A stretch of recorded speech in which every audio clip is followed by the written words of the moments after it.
Hello, it's Lisa here. So if you haven't seen my cat already, I can show you because I have posted some pictures to my Instagram. But this is Mona, and we got her about 2 weeks ago from the shelter, and yeah, I love her so much. Anyway, I wanted to introduce her to you. So today I actually want to talk about one subject that I'm sure many of the people who have seen my videos and maybe read my book, you already know about this. But I know that maybe for people who are not familiar or who are starting their recovery, this is a big issue for them and they don't know what to do. And I want to talk about the sugar addiction, and especially if you start your eating disorder recovery and maybe you feel like you are addicted to sugar or to any other foods. And I want to talk about my own experience. Again, I have done this kind of videos before, but it never hurts to repeat myself. And my experience is that I was addicted to sugary foods, to junk foods, to any like high calorie or highly high palatable foods, because I was restricting them and not because any of the substance in them was addicting to me. And I felt like I'm addicted to sugar or junk food or cakes or ice cream or any high calorie foods. And you can read a lot of science about it online, I'm sure. So again, I'm not telling everybody they're like right or wrong, but I just want to talk about my own experience.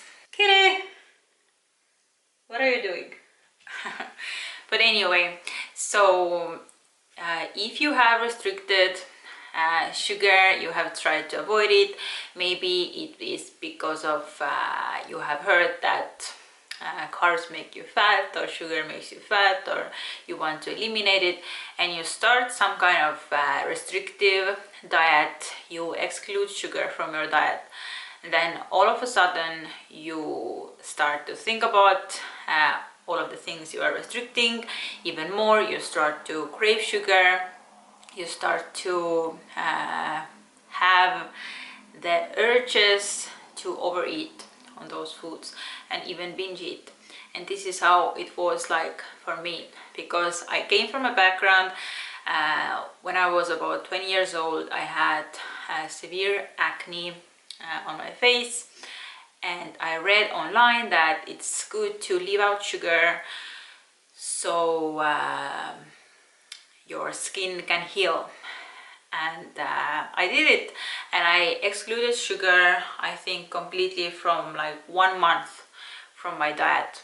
But of course I couldn't keep it up, and I also developed this extreme obsession with sugary foods, and I thought that I'm simply addicted to them, and I started to binge eat on sugary foods, overeat on them. And then later I had eating disorder, and also because I was restricting all other groups or types of foods as well. And I definitely believe that there is something wrong with me. I'm addicted to sugar, and I have to control myself around those foods. And I didn't even thought about the aspect of restriction causing me to have these addictive behaviors.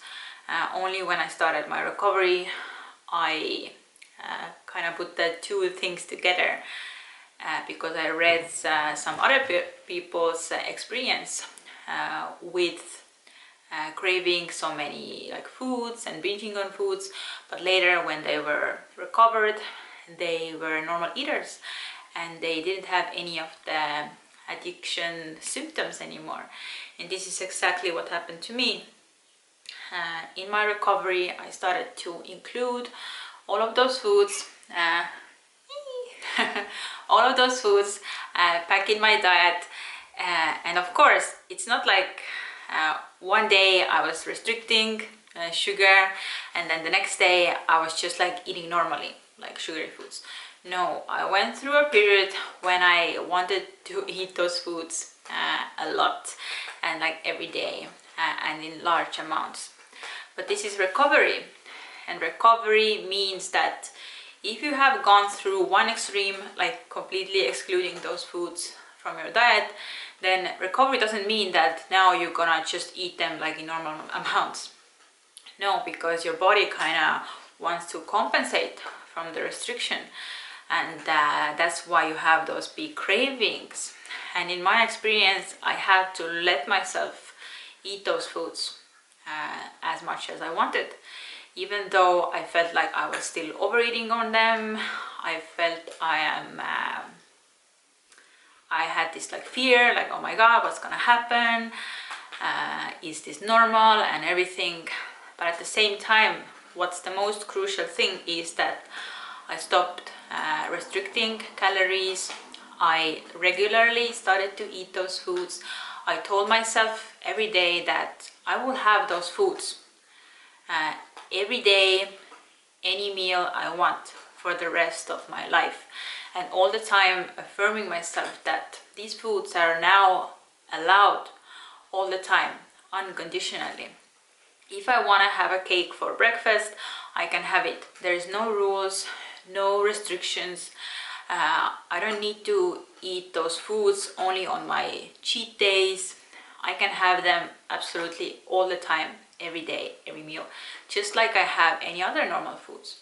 And of course, like as I tell this, I understand that you may feel like, yeah, but if you eat them all the time, it's not gonna be healthy for you. Like eating those, I don't know, highly processed foods or something, it's not simply healthy. And yes, I understand. And of course, we need to eat other foods. But again, recovery is not the same as normal eating. And by allowing myself to have those foods regularly, all the time, no matter if it was like breakfast, lunch, or dinner, then the fact is that over time, my cravings went away. And over time, I started to crave those foods less and less, and more like in normal amounts. And when some period I was eating like 2 big chocolate bars a day, then over time I lost the craving, and I was like, I don't actually want to eat chocolate every day. And this is true like even now. I don't crave chocolate every day, and sometimes I can go months without eating chocolate. But when I crave it, I simply go and have it in whatever amounts I want. Kitty, what are you doing?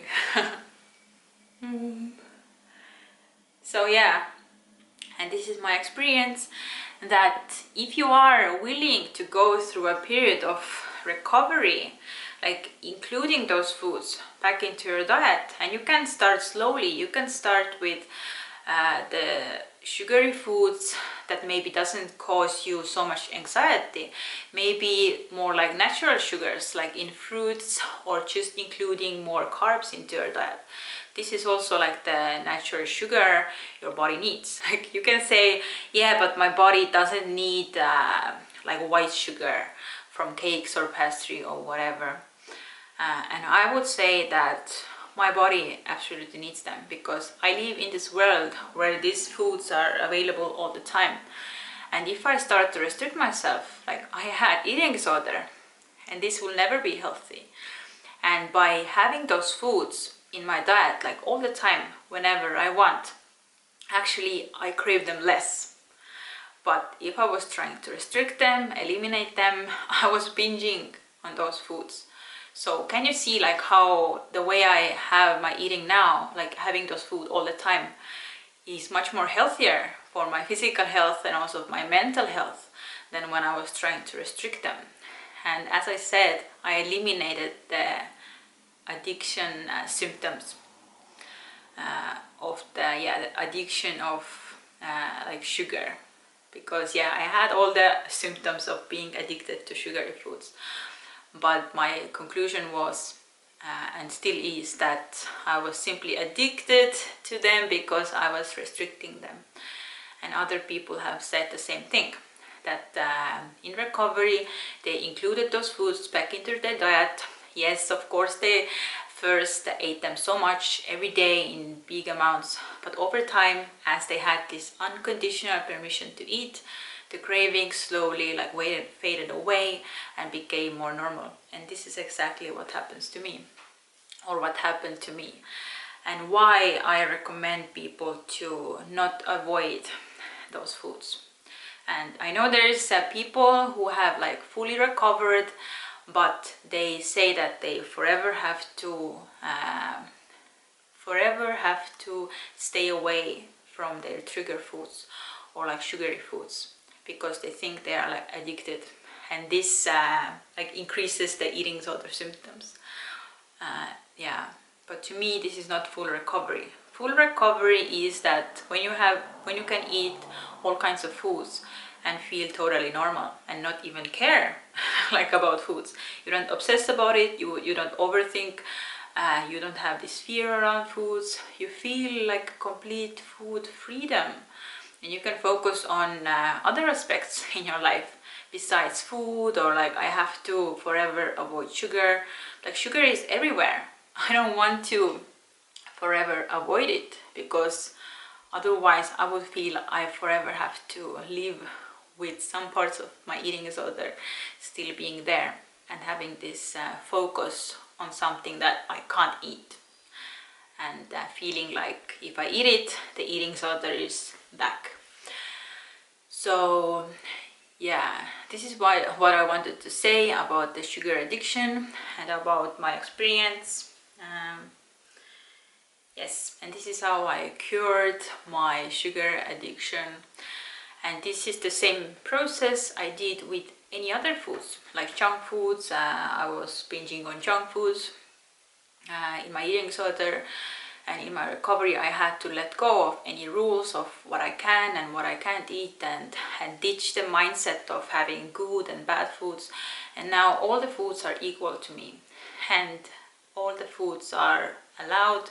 I eat everything I want. If I don't crave something or want something, I don't have to force myself to eat it. But when I want something, I have it, and there is no obsession around it. Yeah, so yeah, this is the video today. I hope you got something interesting from it. If you have the same problem with feeling like you are addicted to some foods, so maybe this video helped you to realize that maybe this is the restriction and not the addiction that's making you have all the eating disorder behaviors.